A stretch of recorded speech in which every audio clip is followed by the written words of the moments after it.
3:25 here from Ascot. Ready. Light blinking. Stalls fly open.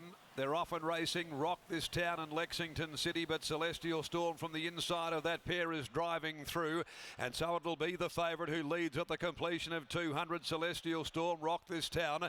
Lane is now starting to send Lexington City forward to sit outside of Celestial Storm. 2 lengths Bonnie Lad back behind those. All Play with the drop on them. A length and a half. Paddy's Flying Under Influence. Back in the field, Angel Undercover. Back there with Fluoro Neuro. At the 500 mark, they approach the home turn. Lexington City had raced to the lead. At the 400, Lexington City by a length. Rock This Town. Celestial Storm down on the inside, third at the top of the straight. All Play comes to the outside with its run. Bonnie Lad further back. At the 200 though, Lane draws the whip on the leader, Lexington City. Here comes All Play. All Play coming at Lexington City, wanting to shift a bit of ground. Getting up on the fence, Celestial Storm. All Play gets his head in front and All Play wins it. All Play beat Lexington City. Celestial Storm third, fourth Bonnie Lad. Rock This Town right behind those with Angel Undercover.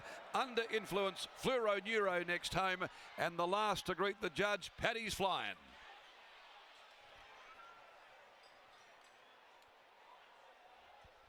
All Play, number 7, ridden by Sean O'Donnell, takes out the Mum Champagne handicap. 7's the winner. All Play, making it 3 wins from 4 runs in this campaign. 4 out of 9. A horse who certainly is developing under the guidance of Trevor Andrews, beating 3 Lexington City on return, Damien Lane, and third, number 9, Celestial Storm, Chris Parnham.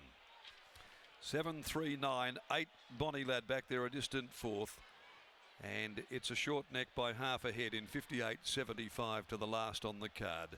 The winner is a Playing God gelding from Castle Keep for Joanne Andrews, Ken, Helen Gregson, Santo Walliardo, Ross, Karen Drage and M. Dixon.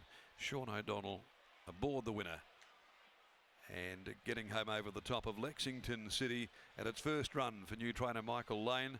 A City Place, Kentucky Lass gelding, Damien Lane aboard, and Celestial Storm, who led them early and then surrendered the lead, pushing up on the fence, getting into third spot by Zoostar from Sebring Dream, Luke Fernie, Chris Parnham.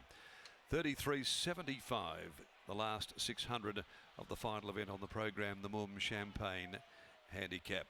As we head downstairs, here's Lockie Taylor. All Play, certainly developing into a very, very handy horse for Trevor Andrews' stable. He is, Darren. Thank you very much. And Trevor joins me now. Trevor, All Play, I know he's been a work in progress, but he's really putting it all together now. He is, Lockie, yeah. Back to the 1,000, good pace, nice barrier. That's the key to him. Just when he's a little bit untractable, you're running from wide gates. He finds it a bit difficult, but no doubting his ability, but his just racing manners need to be rectified a little bit, but got a big motor. Are his manners behind the scenes improving slowly but surely as well? I know in his track work he hasn't always been the easiest horse to deal with behind the scenes either. Yeah, he's manageable. Bit different track work to race days. You know, you can do a lot of things differently to what you can in a race. So he's a work in progress, but he's got the ability. He's a sharp Playing God. He's built for speed. He's out of an Oratorio mare, and soundness has been his biggest issue. But the staff at home, Jason and the wife Joanne, and all the staff have put a lot of work and effort into him. And nice to get 3 wins this prep with him. Absolutely, that's what I was about to ask. 3 wins for the campaign now. Where to next for him? Just go through his grades a bit. It'll be a nice summer scorch horse probably this time next year. Well done, Trevor. Great way to finish today. Thank you. There's Trevor Andrews after the win of All Play. 3 wins from 5 starts to this preparation, and that rounds out what has been a fantastic day here at Ascot. Scotty, on Tab Touch Perth Cup Day.